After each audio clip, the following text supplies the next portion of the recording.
खाल्ल्या मिठाला जागणारी ही अवलाद नाही का असं मी बोललो, कारण ह्या व्हिडिओची सत्यता जाणून घेण्यासाठी हा व्हिडिओ शेवटपर्यंत बघावा लागेल. थोडासा मोठा होणार आहे.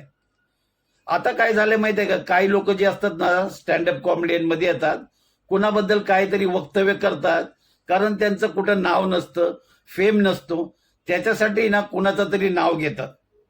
त्याच्यामुळं काय होतं, एका रात्री त्यांना फेम मिळतो, नाव लौकिक होतं. नमस्कार, ड्रायव्हित भाव मध्ये आपल्या सर्वांचं स्वागत आहे. हा बोलतो, कैब ड्राइवर्स के साथ डील करना पड़ता है क्योंकि उनसे हरामी कौम नहीं है दुनिया में कोई भी. उनको लगता ही नहीं वो जॉब कर रहे हैं, उनको लगता है ये पीछे जो बैठा है ये नौकर है मेरा, इसे घर तक छोड़ के आऊंगा, एहसान करूंगा इसके ऊपर. मैं कभी भी कैब करूं कैंसिल कैसे कर सकता तू? मैं कस्टमर हूं, मैं पैसे दे रहा हूं, भाई तेरे पे बटन कैसे कैंसिल करने का? बड़ा हरामी हो बेटा. कि सबसे हरामी अगर कौम कौन होगी तो वो ड्रायव्हर की होगी. आता मला ह्याला एकच सांगायचं आहे, 6-7 वर्षापूर्वी ज्या वेळेला कोरोना काळ होता, यांच्या खानदानीनं कधी मला वाटतं ड्रायव्हरचा वापर केला नसेल. कधी अँब्युलन्सचा, घरात भाज्या आल्या नसतील, घरात सगळ्या काही वस्तू आल्या नव्हत्या. का तर त्यावेळेला सगळं ठप्प होतं.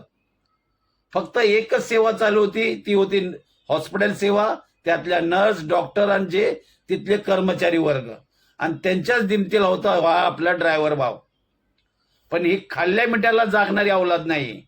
त्यामुळे सबसे अगर हरामी होगा तो पहिला तुम. ड्राइवर को मत बदनाम करो. सबसे पहला अगर हरामी होगा तो मैं वापस बोल रहा हूं, पहिले तुम होगे. इतका म्हणजे नीच दर्जाचा वक्तव्य करायचं का? तर फेम नाही ना, ओळखत नाही कोण. सोशल मीडियावर तुम्हाला ओळखायसाठी काहीतरी उडाण टप्पू असे वक्तव्य करायचं.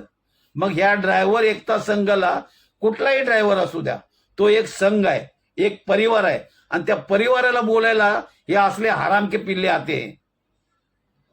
त्यामुळे तो फेमस झाला. का तर ह्यांना कोण ओळखत नाही. आता ह्या ड्रायव्हर एक समाजाबद्दल बोलला, एका परिवाराबद्दल बोलला, त्यामुळे हा फेम झाला, याला नाव लौकिक मिळालं. पण भविष्यामध्ये मी तुला एक सांगू शकतो, जर तुझ्या घरामध्ये ज्येष्ठ नागरिक असतील ना, तर कधीही कुठल्याही आपत्कालीन स्थितीमध्ये तू कुठल्याही अँब्युलन्सला, ओला, उबेर, टॅक्सी, रिक्षा, कुठल्याही वाहनासाठी त्या ड्रायव्हरला फोन करू नको.